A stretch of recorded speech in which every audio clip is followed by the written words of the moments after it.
Let's mic, देश का मिजाज, वेस्ट।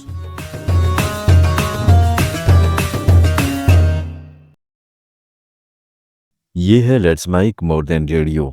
आप सुन रहे हैं पश्चिम भारत की खबरें।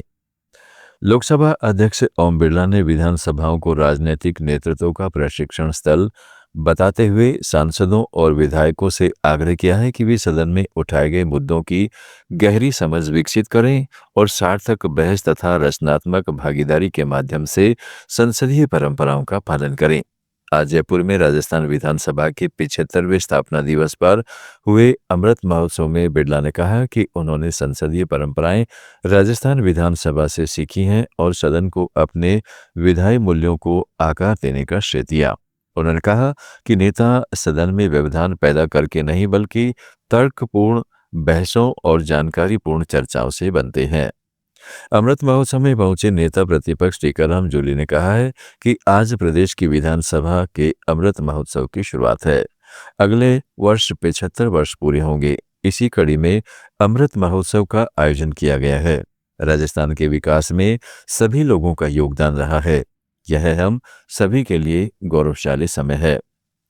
महाराष्ट्र के मुख्यमंत्री देवेंद्र फडणवीस ने सरकारी आवास पर सत्ताधारी एनसीपी और विपक्षी एनसीपी एसपी के नेताओं के बीच देर रात हुई बैठक ने राज्य के राजनीतिक समीकरणों में संभावित बदलाव की अटकलों को जन्म दिया है। यह बैठक कांग्रेस नेता पी चिदंबरम के उस दावे की पृष्ठभूमि में हुई है जिसमें उन्होंने कहा था कि सत्ताधारी भाजपा शरद पवार के नेतृत्व वाली एनसीपी एसपी और डीएमके को 131वें संविधान संशोधन विधेयक का समर्थन करने के लिए लुभा रही है। यह विधेयक केंद्र सरकार संसद के मानसून सत्र में पेश करने की तैयारी में है। एनसीपी के दोनों गुटों के संभावित विलय की भी चर्चा चल रही है। नागपुर में आज शिवसेना यूबीटी के सांसद संजय राउत ने संसद के आगामी मानसून सत्र के दौरान केंद्र सरकार द्वारा परिसीमन विधेयक और संविधान 131वां संशोधन विधेयक को फिर से पेश किए जाने की खबरों पर कहा, अगर सरकार इसे वापस लाती है तो पूरा विपक्ष एकजुट होकर इसका विरोध करेगा। हमने सुझाव दिया है कि वे दोबारा पेश करने से पहले विधेयक में कुछ सुधार या संशोधन करें। अगर हमारे सुझाव मान लिए जाते हैं तो हम उस मामले पर चर्चा करेंगे।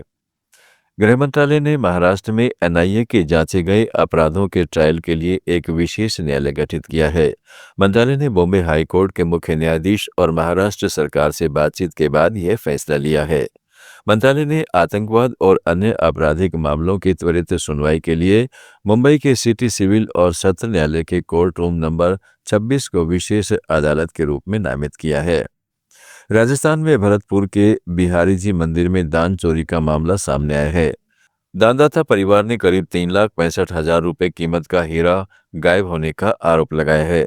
पीड़ित व्यापारी की मां का दावा है कि भगवान बिहारी जी को यह कीमती हीरा श्रद्धा स्वरूप चढ़ाया गया था, लेकिन अब मंदिर प्रशासन के पास उस हीरे का कोई रिकॉर्ड नहीं है। परिवार का आरोप है कि इस संबंध में पिछले 1 साल से देवस्थान विभाग और मंदिर प्रशासन से जांच की मांग की जा रही है, लेकिन अब तक कोई ठोस कार्रवाई नहीं हुई है।